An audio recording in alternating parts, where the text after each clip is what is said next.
Hi, everybody. Welcome to part 3 of the Recollection series. It is my privilege to welcome the Liebrecht family. Here I've got David next to me. I've got Michael on screen. And we are here to give honor to their mother and their other relatives. I'm not going to do justice to that story because the story itself does justice to many, many people around the world. The way this will work is I'm going to introduce David now to give a brief introduction. Then we're going to go into the story of, I don't want to give away too many details. And then after that, we'll go to some questions and answers, starting with Michael and David, and then any other stories people remember about Lotte. So on that note, David, it is all you. I'm going to make us the spotlight and go for it. Hold on 1 second. What happened? Let me just do that again. Remove spotlight. Sorry, I'm just seeing what happened. Okay, David, just go from here. We'll just talk from here. Go for it. All right.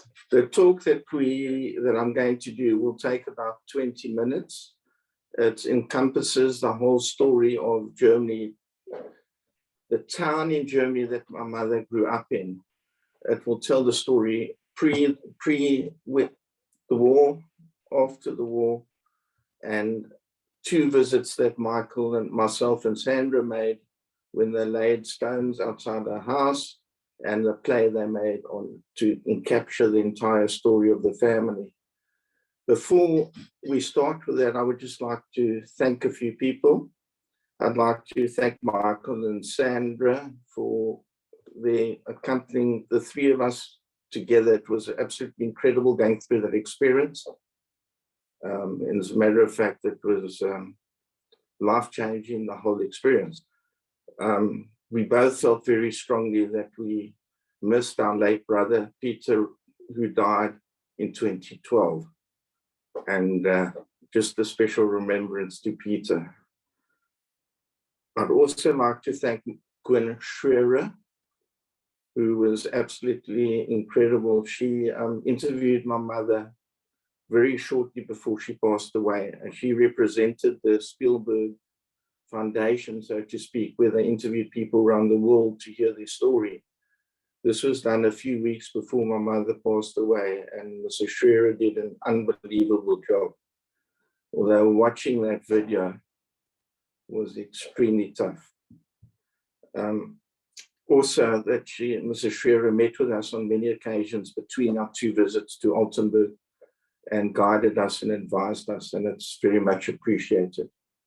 I'd also like to say a big thank you to Ryan, who's been phenomenal, and him and his special fit and his family have been really supportive and very helpful.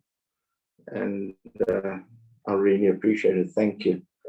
I think without any further ado, we will start the pre-recording that we did. Okay, so I'm going to share the video with you now. So just bear with me for 2 seconds, everyone. 3, 2, 1. I'm going into this now, and tell me, just WhatsApp me someone or WhatsApp David if this doesn't work. But I did test this earlier.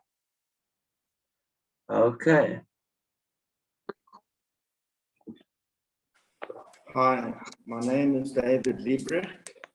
I'd like to relate the story as to what happened to my mother and her family during the war. My mother and her family came from a small town in East Germany called Altenburg. Altenburg is situated basically half an hour from Dresden and half an hour from Leipzig. My mother's father and mother were Albert and Franziska Levy.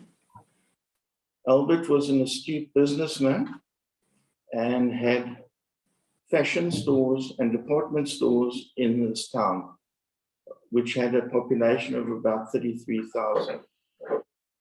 The family business was very, very successful. The family also consisted of 5 children. The eldest was Hans, followed by Ruth, followed by my mother, Lotte, and her twin sister, Laura, and Renata. Up to a certain age, they had a wonderful time in the town. It was a beautiful town. They had the most beautiful theatre that the family lived at and recognized, and my grandfather was patron of that theatre. The arts was very much part of our family life. Everything was going great in the town till my mother reached a certain age. Then things started to go a bit pear-shaped. The 2 eldest kids, Hans and Ruth, begged their father to leave Germany as things were looking very scary relating to Nazism. The father, Albert, took out his iron cross, which he was very proud of, and said, "They will never touch me because I've got the iron cross."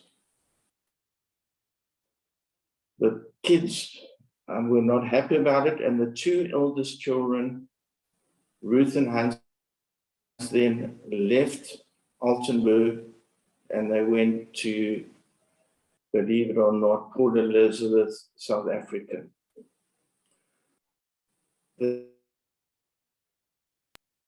Their predictions proved to be very true. The family went through absolute hell.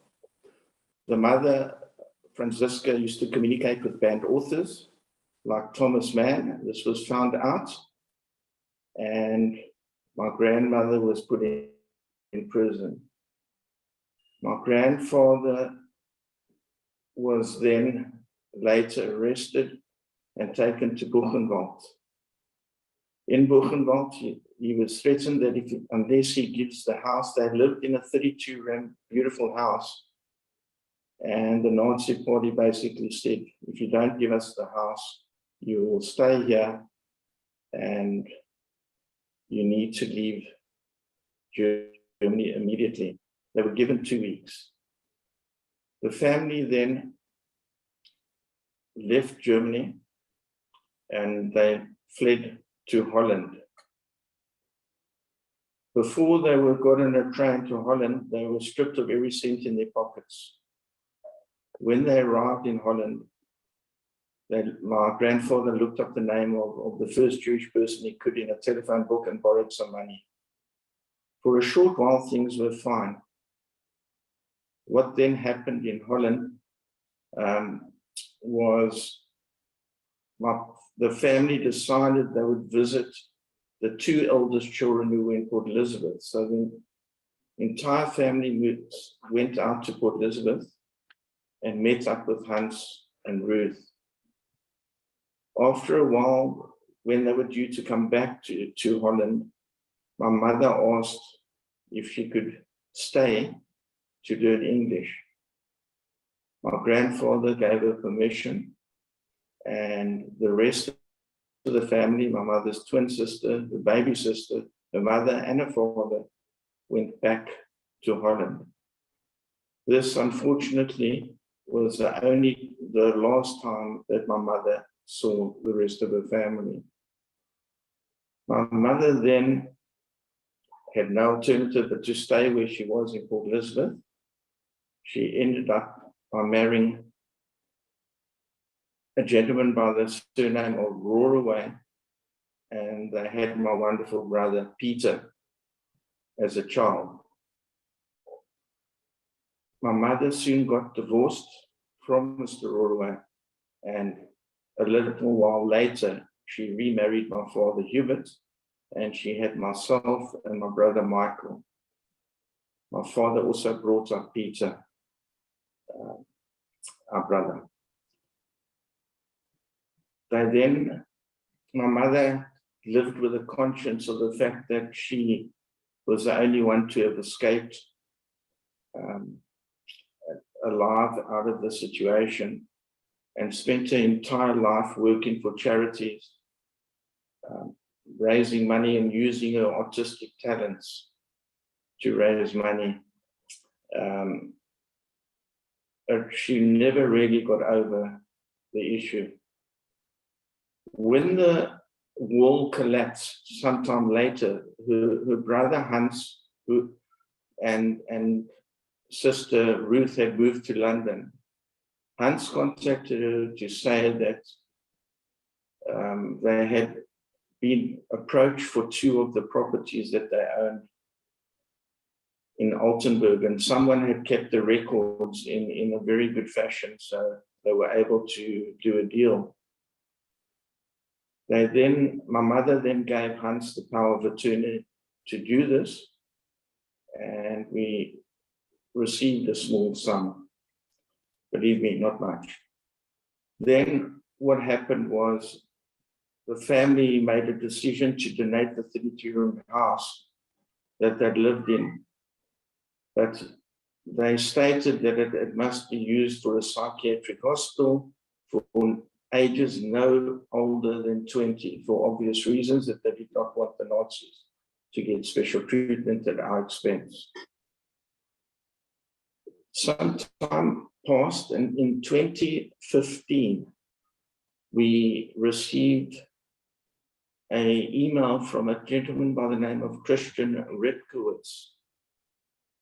He stated that they were laying copper stones outside our house in Germany and invited us over to be at that ceremony. My brother Michael and I went to Germany. We met Christian Recollection, who honestly, he was about 37 years old, an incredible person. He was an historian who worked for the mayor, and he just had everything. He devoted his entire life to researching the Holocaust and spent most of that time on our family. It was one of the most incredible experiences meeting this gentleman.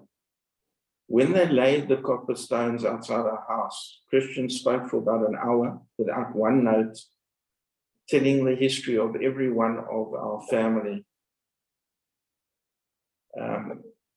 It mentioned those that had been murdered at Auschwitz, and they mentioned like my mother who had escaped, as well as the oldest son and daughter who had left earlier. It was the most incredible experience. At that function was the mayor of the town that he attended with us and spent the entire day with us, which I think was very impressive. He then had a function for the family afterwards, and he begged forgiveness for what had happened in the past. It was altogether an incredible experience. We spent the next day, Michael and I, with Christian, who took us around the whole town. And he actually pointed out various properties that he said belonged to my grandfathers, most of which we did not know at the time existed. That was an incredible experience that we had. In 2017, Christian again let us know, contacted us and told us about the fact that they were doing a play on the family experience. This led to Christian inviting us, and believe it or not, the German government paid a large percentage of our costs to come up to Germany and to experience the play. This was also an absolutely incredible experience. When we arrived in Germany, in Altenburg, we met part of our family that we never knew existed, that we had obviously never met, and this alone was a wonderful experience. That evening, we were invited to a gala dinner. The Christian received a special award for his work from the German government. And we were actually dined at our table with the person who represented my mother during the play. That was also an awesome experience. what happened with the play the next day is they had what they call a walk-in play. Now, Altenburg, and you'll see some pictures later, has one of the most beautiful theaters in the world. It's absolutely lush, but the director specifically wanted the play to be done what they call a walk-in play. In other words, they would go, some of the shops are still existing, so they would do the play in the stores. They would do the play in a house replicating the house that we lived in. And it was, you go from one area to the next area to the next area, about 30 people at the time. And we were the first to go with the family. The play was incredibly well done and had a lot of meaning for us. It was a life-changing experience. And the very last scene with all the actors, some from Germany, some from Israel, all the actors burst into tears. It was, as I say, an incredible experience. And that in a nutshell is the story. I would like to then progress to showing you some photographs of the experience. We'll bring the story to life.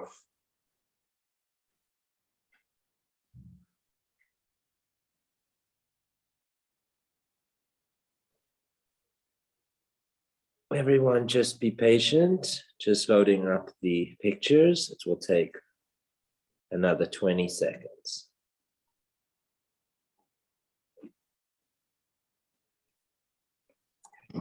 That is the town of Altenburg. It's surrounded by a river, and it really is a beautiful town. That town was not harmed during the war. And Dresden, as a matter of interest, which is 30 minutes away, was flattened. The town is exactly as it was during the war. And any alteration to any of these buildings has to be passed by the mayor. Okay. Okay. This is a picture of the MS Con. That was the business that my grandfather ran and family ran in Altenburg. There's some examples of prices and range.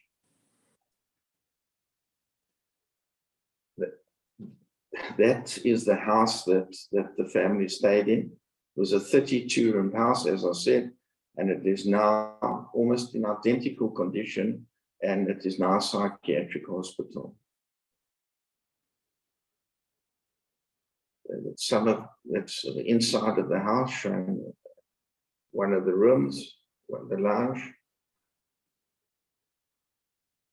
Another picture of the house. Okay. That's a picture of the children with the mother, my grandmother, in one of the rooms. This picture is very significant. This is the very last picture taken of the family before the two eldest kids left for Port Elizabeth. If you look, you can see the sadness on the face of most of in this picture, of everyone in this picture. Extremely significant. The last picture ever taken of the family together. On the top, you can see my mother, who's on my right-hand side. Okay. That's just another picture of the children playing the piano together and singing together when times were good. Picture of my mother with her twin sister at a very young age. This was in 2015, when we got invited to the laying of what they call the Stokkelstene. Each one of these copper stones tells you about the person and what actually eventually happened to those people. In the picture, in my bottom left-hand side, is a gentleman by the name of Strecker. He is the head of the psychiatric hospital, and he also gave a wonderful speech about our family. This is a picture of the beautiful theatre in the town, but we decided not to use it, to rather do a walk-in play. This is a picture. The Bank of Cologne purchased our property. This is actually a picture of my brother Michael and myself outside the Bank of Cologne. They named recently they named the main street in the town after my grandfather Albert Levy. And this is a picture of my brother Michael and myself standing under the sign. Same picture. This is an extremely interesting picture. The mayor of the town, as I said, spent the day with us. He invited us to his chambers. This particular room, the mayor's chambers, when the Nazis were infiltrated, this particular room was where they had all their meetings. They've left this room exactly the same as it was when the Nazis were there. Extremely significant. This is the advertising of the Con Bakilibi of the play, which, by the way, was extremely successful. And another issue was that when we arrived for the play, they advertised in every single shop and every single street. The entire town supported the play, and we felt that was incredible. The play actually moved to Israel, and it also moved to America afterwards. That's just a picture in memory of my mom.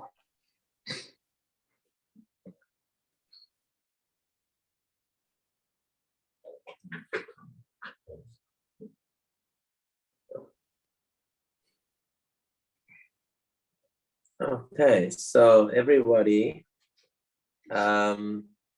welcome back. Okay, welcome back. Thank you. This is the first time of sharing a video like that, as well as the first time that David and Michael are on Zoom. I'm going to refer now to Michael and David as well afterwards. Michael, just if you can unmute yourself, and I'm going to make you the spotlight. And if you want to say anything, you know, maybe that you think wasn't in that presentation or something like that, or something that you want to add, please go ahead. Yes, can you hear me? Yes. Reverend Ryan, can you hear me? We can hear you. Yes, okay, thanks. Yeah, David broadly went over most things, but there are a few things that I would like to highlight. When my mom was 13, up to the age of 13, and obviously her sisters and brother were a little bit older, as David said, life was amazing. Life was brilliant in the town for them. From the age of 13, in 1933, when Hitler came into power, things started changing in the school. The kids started being nasty to them. My mother was chosen to be Miss Riding Hood, and she had an outfit and everything. And when she arrived on the day of the play, they all said in chorus, "We don't want a Jew being Little Miss Riding Hood." That kind of thing. And it got worse and worse. And eventually, the kids had to be taken out of school. And then mom taught them from home. There were kids who would give them a smile and a touch, but most of them were kicked them, fought with them, just were terrible to them. And eventually, they couldn't leave the house. And even in the parks, there was one yellow bench for the Jewish people. And, you know, everybody, we know what it's like in this country, or what it was like in this country. The other thing, when our grandfather was in Buchenwald, what happened was, I don't know if David knows, they applied for papers to emigrate to Holland. And when the grandfather was in Buchenwald, those papers came through. The mother was in prison for high treason, and the kids had to look after themselves. My Uncle Hannah and Auntie Ruth were in PE.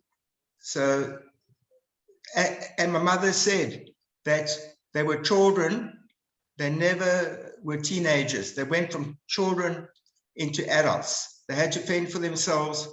They got the papers. They drove to, their driver drove them to Buchenwald with the papers. And the father, sorry, I just need to go back. 5 o'clock one morning, there was knock on the door, loud knock. And they came to fetch the father. He was dressed in a nightgown, and they marched him down to the town, put him in a truck and took him to Buchenwald. And he was there for a few weeks. And eventually, when they went there with the papers, on condition that they gave the house to the Nazis, signed it over, my grandfather, our grandfather, could leave. Was released. He was released. And as he went in, he was dressed in his nightgown, starving, screaming, in a terrible state. And they took him home, they bathed him, they fed him, he dived onto the food. He was starving so much. And they had to, one of them every night had to take turns to be with him.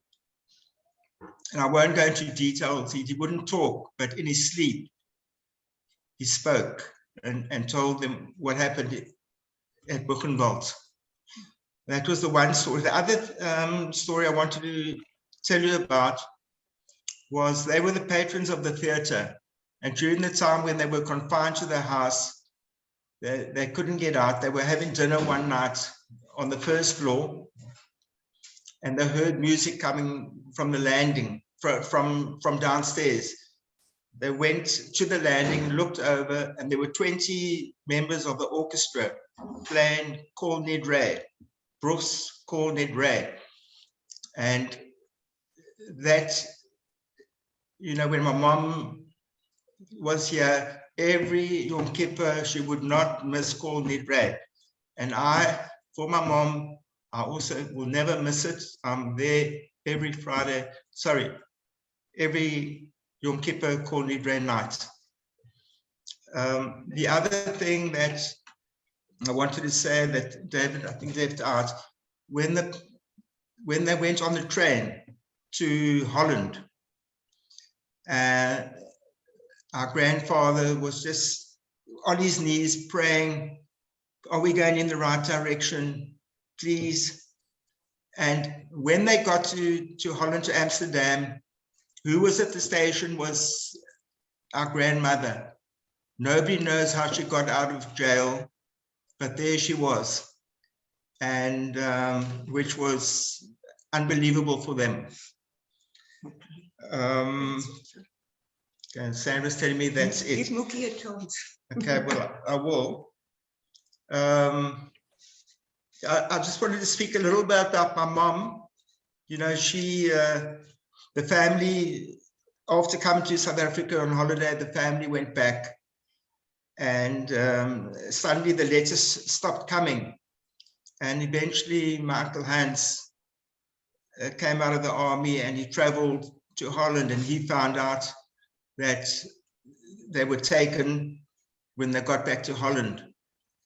They were taken and taken to Auschwitz, and they were murdered very soon, all of them. They were murdered as they got there in a very short space of time. And all these records are available, and you know, our friend and historian in Altenburg has verified everything. The other thing, my mom, because she survived, she didn't know what to do. She had little Peter, but she decided that she's going to devote her life to charity and doing good things. And that's what she did her whole life for other people. My mom always brought us up to respect other people. Doesn't matter what religion or what race, to respect everybody, which I'm so happy today because that's the way we live our life. Yeah, the other thing I didn't mention was all the kids played instruments, every single one of them. And whenever they used to get visitors, they used to play music for the visitors, and they loved their music and art. And our grandmother was friendly, as David said, with many authors. Her life was her children, her books and her children. And when they came, they raided the house.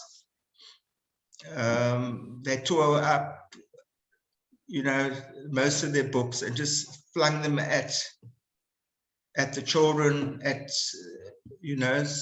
what she worshipped, that she loved. Sam was telling me to have a break. Maybe Mookie wants to talk. I'll go off. Sure. Thank you, Michael. Thank you for that. And obviously, if anything else comes up, just feel free. Mookie, I'm going to go to Mookie. You mentioned Mookie. Is this yes. Roger Tabakin? Okay, yeah. So I'm gonna make you the spotlight, Roger, and just unmute yourself. So you're on. Go for it. Talk. Hello. You can hear. Yeah. Michael, David, absolutely brilliant. But I'm going to introduce a lighter note that Lotte was gorgeous. She was stunningly beautiful, absolutely. And we all said, thank God she had 3 sons, because a daughter would never have coped with a mother like that.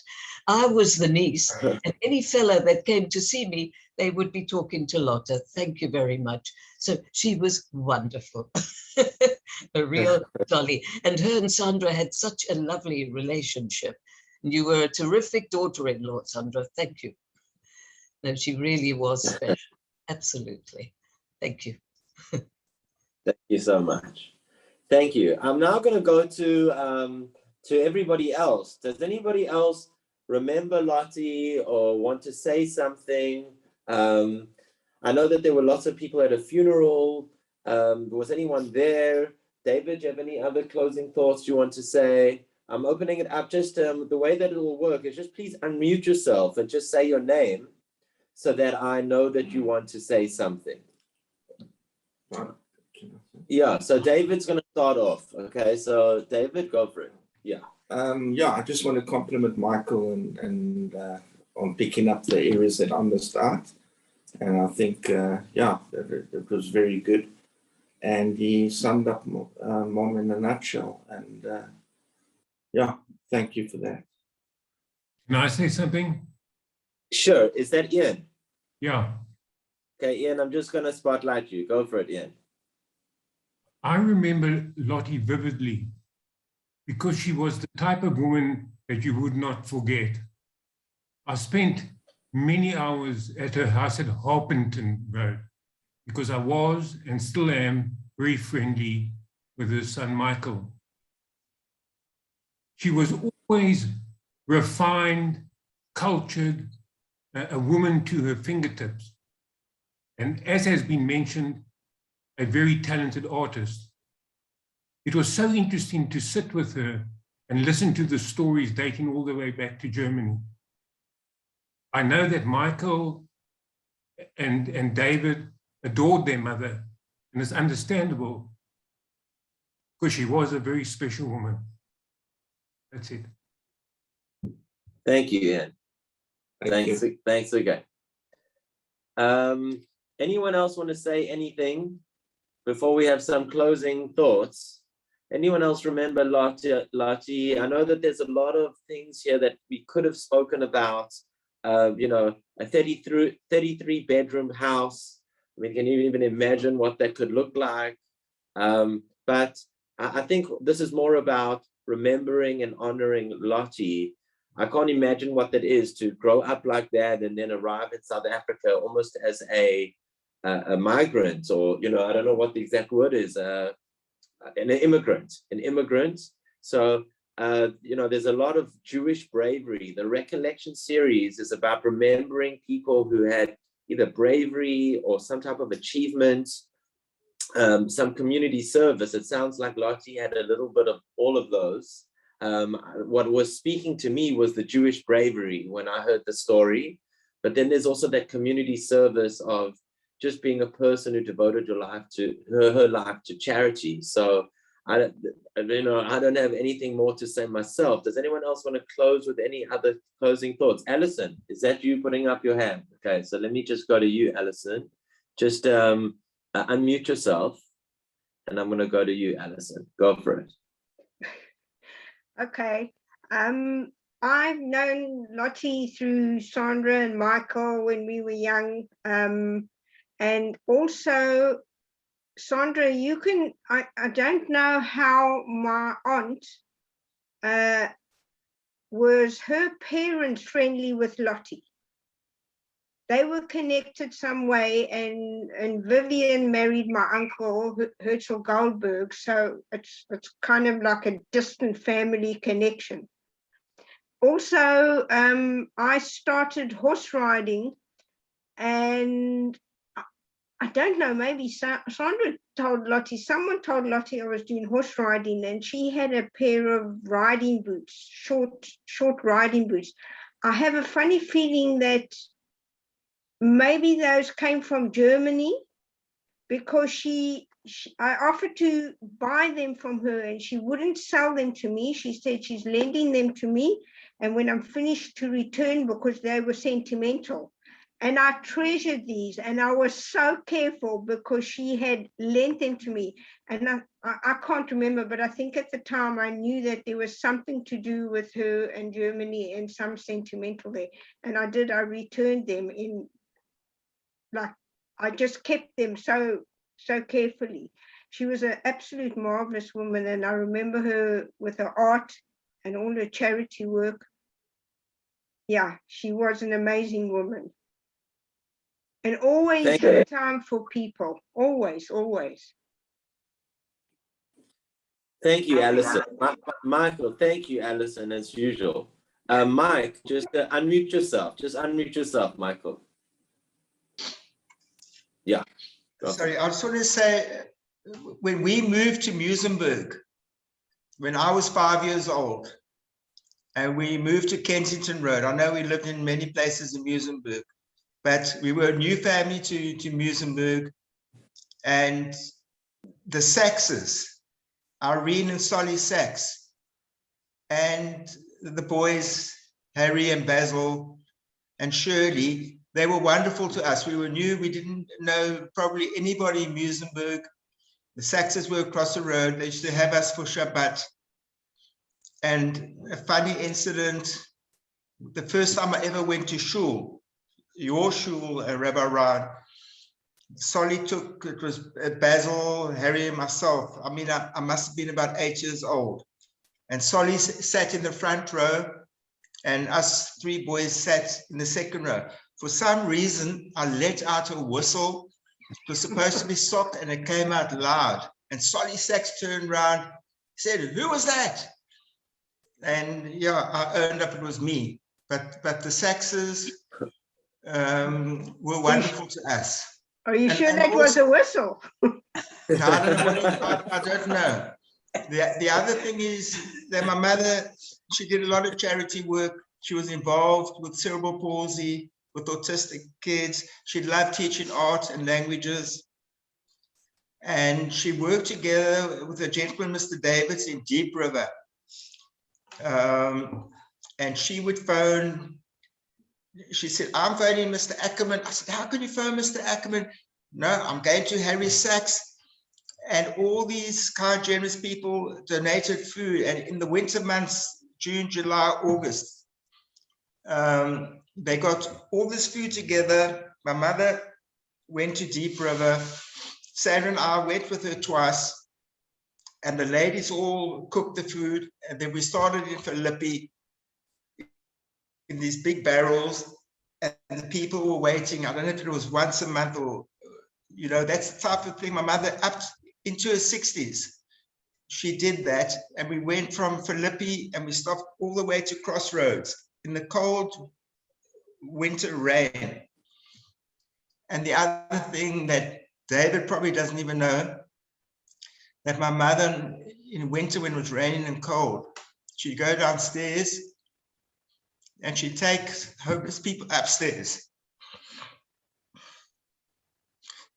And she'd bath, let them have a nice hot bath and shower and give them a hot meal. That's the kind of lady that she was. Thanks. Thank you, Michael. That was beautiful. What a beautiful soul your mother was. I think there's, I mean, it sounds to me like we could speak a lot about many families from the Khan Levy family. Unfortunately, some of it's going to be left to history because none of us, you know, none of you had any interaction with your mother's rest of the family, unfortunately. At least your mother has you to recollect, remember. I know how sentimental and deep and intimate this talk is for you both, David and Michael. I want to thank you for your bravery, both on Zoom and just to talk about it. So thank you once again. May your mother and all the rest of her family's memory always be for a blessing. And may your family somehow found comfort and consolation from a very traumatic past, but at least your mother was the bridge for a future, for your family and for goodness and for, you know, as you just said, Michael, you know, for goodness even to strangers. So thank you both. I'm going to leave it at that unless anyone's got a last comment. Okay, David wants to close up. So we'll end off with David. Go for it, David. Rabbi Ryan, I'm speaking not only of myself, but everybody involved in the Zoom process. We really want to thank you for your assistance in getting this together, your family's hospitality, and just what you are doing for the community. I think you're doing an unbelievable job. I know that I don't shoot as much as I should, but thank you so much. It's much appreciated. With pleasure, David. With pleasure. This was all in honor of Lotte Liebrecht. Before, what was her maiden name? Levy. God bless you, Lotte, wherever you are. Hopefully you're clapping nachas, which I'm sure you are. Thank you, everybody. There will be a recording and it will be put on YouTube. You can get it from Michael or David, or you can just look up the Music Shul channel in a day or two. Thank you, everyone, for being here. Bye-bye. Keep well, everyone. Thanks, Rabbi. Pleasure. Say goodbye, David. Say goodbye to everybody. This is Zoom. Roger Mookie, wonderful seeing you. Hope Cheers, to see you all next year, early next year. Great, Alison. We are waiting for you. Yeah, I'm sure. We'll organize good weather. Well, we'll organize cold weather for you, at least for a weekend. Yes, please. Okay, cheers, stay well, everyone. Ciao. Nice to see you. Bye, Alison. Bye. Yes. I'm just giving it a few